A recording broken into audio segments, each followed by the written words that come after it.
attivare il servizio di raggiungibilità sul nostro Solar sarà sufficiente attivare la funzione di scan dei QR code sul nostro smartphone, puntare il QR code sul top del dispositivo, creare un account qualora non lo si abbia a disposizione con la funzione registrati.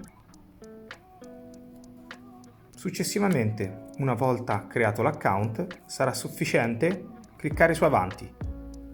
Il sistema ci chiede di procedere, cliccando su Procedi. Il sistema ci porta direttamente alla pagina web del dispositivo, disponibile online.